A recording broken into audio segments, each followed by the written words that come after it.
जातियां अच्छी हैं, जातियां व्यवस्था के लिए बनाई गई थी, झगड़े के लिए नहीं बनाई गई थी। आज मैं आपसे एक छोटा सा प्रश्न पूछूं, बताओ आप कितने भाई हो? आप कितने भाई हैं? 6। आप कितने भाई हैं? एक सिंगल। आप कितने भाई हो? पीछे वाले 2। आप कितने भाई हैं? मेरी माँ आज के बाद कोई पूछे कि आप कितने भाई हो, तो ये मत कहना कि हम सिंगल हैं या 2 हैं या 3 हैं या 5 भाई हैं। कोई पूछे कितने भाई हो तो बस ये कहा करो हम 4 भाई हैं। 4 कौन कौन से? ब्राह्मण, क्षत्रिय, वैश्य और शूद्र, हम चारों एक हैं। इसलिए फूट डालो शासन करो की नीति अंग्रेजों ने अपनाई या नहीं? कितने लोग इस बात से सहमत हैं कि अंग्रेजों ने फूट डालो शासन करो की नीति अपनाई? तो बताओ हमें आपस में लड़ना चाहिए क्या? ब्राह्मण कौन है? जोर से। ब्राह्मण हमारा भाई है। क्षत्रिय कौन है? जोर से बोलते चलो। क्षत्रिय हमारा भाई और वैश्य हमारा और शूद्र हमारा। हम चारों भाई हैं, एक बाप की संतान है चारों। चारों का बाप कौन है बताओ? ब्राह्मणों से मुखमासीत बाहु राजन्यः कृतः ऊरु तदस्य जदवैश्यः पदभ्यांगुं शूद्रो अजायत। ये वेद वाक्य है। भगवान के मुख से ब्राह्मण का जन्म हुआ, भगवान की भुजाओं से क्षत्रिय का जन्म हुआ, भगवान की जंघाओं से वैश्य का जन्म हुआ और भगवान के चरण से शूद्र का जन्म हुआ। अब बताओ चारों का बाप एक हुआ कि नहीं? ब्राह्मण के पिता कौन? फास्ट, जोर से। भगवान के मुख से। तो ब्राह्मण के पिता कौन? जोर से। भगवान। तो क्षत्रिय के पिता? जोर से। क्षत्रिय के पिता भी भगवान, क्योंकि भगवान की भुजा से। अच्छा, वैश्य के पिता? भगवान, क्योंकि वैश्य भगवान की जंघा से। और शूद्र भी, शूद्र के पिता, क्योंकि शूद्र भगवान के चरण से। अब बताओ झगड़ा कहां है? राम जी सबरी के बेर खाए, राम जी निषाद को गले लगाए। राम जी में भेद नहीं था, राम जी के अंदर भेद दृष्टि नहीं थी, तो हम कौन होते हैं भेद दृष्टि रखने वाले?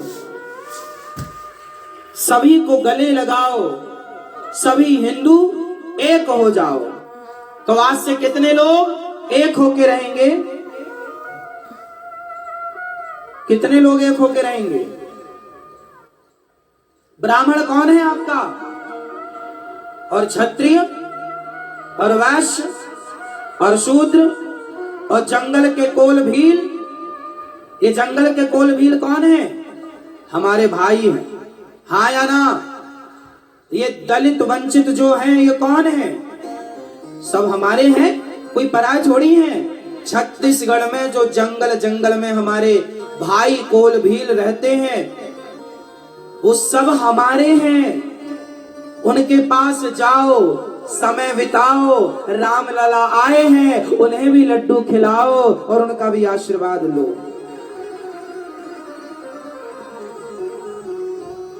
दलितों तक, वंचितों तक, शोषित जिनका शोषण हुआ, लोगों ने शोषण किया, समझाओ। अज्ञानवश कुछ लोगों ने शोषण किया, हम और आप क्यों करें?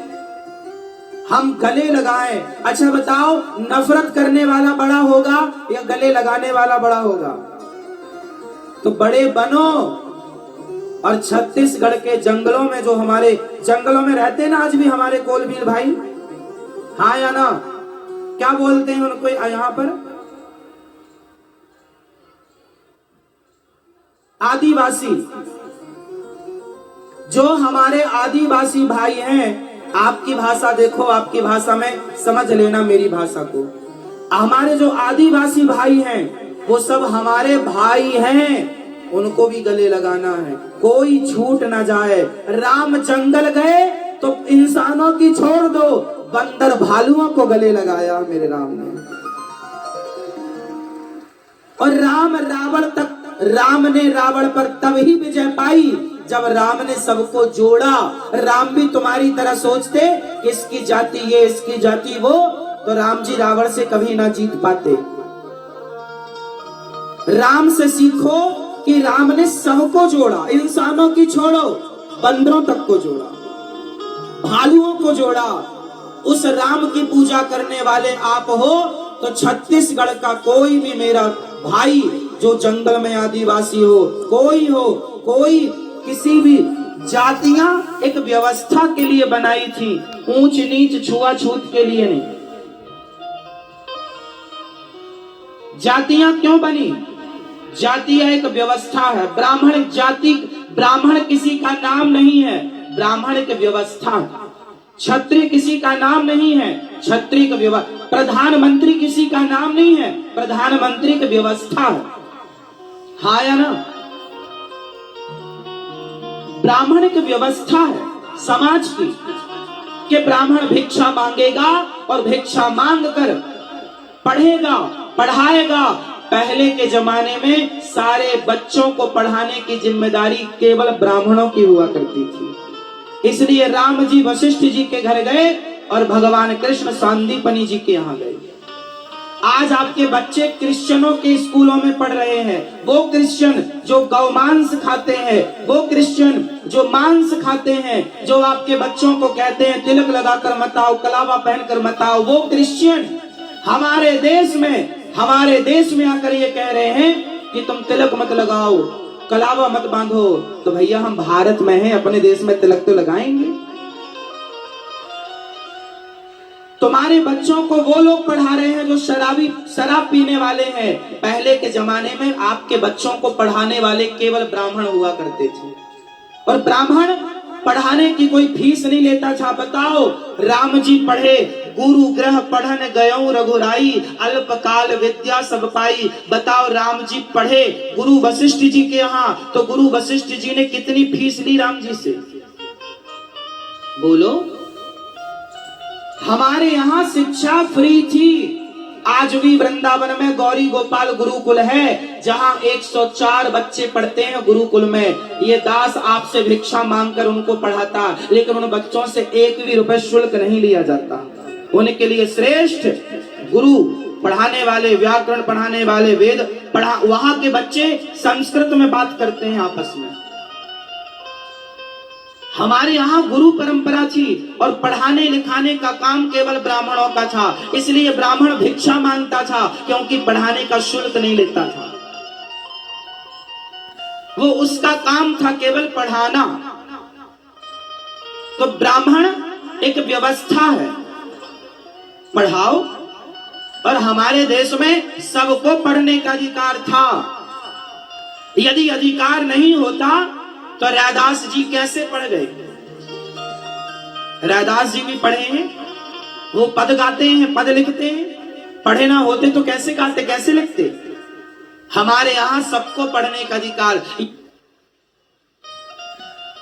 हमारे यहाँ स्त्रियों को पढ़ने का अधिकार था। यदि नहीं था तो बताओ, सन 57 में झांसी की रानी क्या बिना पढ़े अंग्रेजों से लड़ गई? हमारे भारत में स्त्रियां रानी हुआ करती थी। पति मर जाता था तो प्रजा की पूरी रक्षा रानियां करती थी या नहीं? युद्ध लड़ती थी या नहीं? बोलो हाँ। तो क्या वो स्त्रियां अनपढ़ थी? फिर कैसे कह दिया गया कि भारत में स्त्रियों को पढ़ाया नहीं गया? बिना पढ़ाए वो रानियां हो जाती थी। पूरे छत्तीसगढ़ की स्त्रियों का इतिहास उठाकर देख लो, यहां भी कोई ना कोई स्त्री रानी जरूर रही होगी। राजा के बाद उन्होंने सत्ता संभाली होगी। अब वो आप छत्तीसगढ़ का इतिहास आप बहुत अच्छे से जानते होंगे। हाँ।